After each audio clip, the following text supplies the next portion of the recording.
Welcome to the Catholic Apostolate Center's Blogcast series. Today's episode is titled, Living Sickness in the Presence of God, written by Fatima Monterrubio Cruess and read by Patrick Hyland. Perhaps not surprisingly, I have found myself thinking about sickness lately. From colds to COVID to cancer, it's likely you know someone who is sick, are caring for a sick family member, or are sick yourself. Being sick is miserable, and caring for someone who is sick is no picnic either. It is hard to watch our loved ones suffer. The Catechism counts illness and suffering among the gravest problems confronted in human life.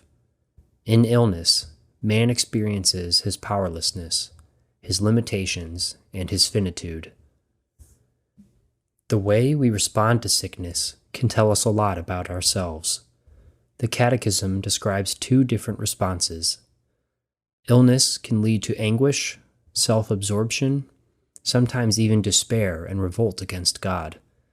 It can also make a person more mature, helping him discern in his life what is not essential so that he can turn toward that which is.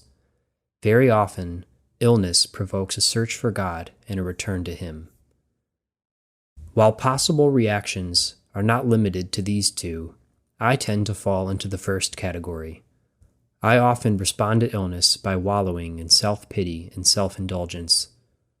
When I contemplate saints who suffered terrible illness without complaint, I feel as though I fall very short. Can I really live my sickness or that of my loved ones in the presence of God? If I remain wrapped up in myself, sickness is simply misery. But if I am open to receiving the grace of God, it's a very different story. Take today's readings, for instance. On today's feast of the conversion of St. Paul, we hear about his reaction to being struck down and left blind, weak, and clueless. How does Saul, later known as St. Paul, respond to his illness? He allows himself to be led by the hand and, under Ananias' care, recovers his sight and regains his strength. Ananias' role in this healing is remarkable. He responds to God's call to care for Saul, who just before had been breathing murderous threats against the disciples of the Lord. Ananias goes so far as to call Saul my brother and nurses him back to health, despite having many reasons that might justify doing otherwise. Ananias exemplified Christ's own compassion toward the sick in his ministry of healing. Moved by so much suffering, Christ not only allows himself to be touched by the sick, but he makes their miseries his own. He took our infirmities and bore our diseases. By his passion and death on the cross, Christ has given a new meaning to suffering. It can henceforth configure us to him and unite us with his redemptive passion. Though we may sometimes feel abandoned in our illness, Christ is not indifferent to our suffering. On the contrary, he has made it his own, and, through his own suffering and death, Christ has transfigured it. When we respond to illness with the desire to freely unite ourselves to the passion and death of Christ, suffering takes on a new meaning. It can be an opportunity to become more like Christ and to participate in the saving work of Jesus.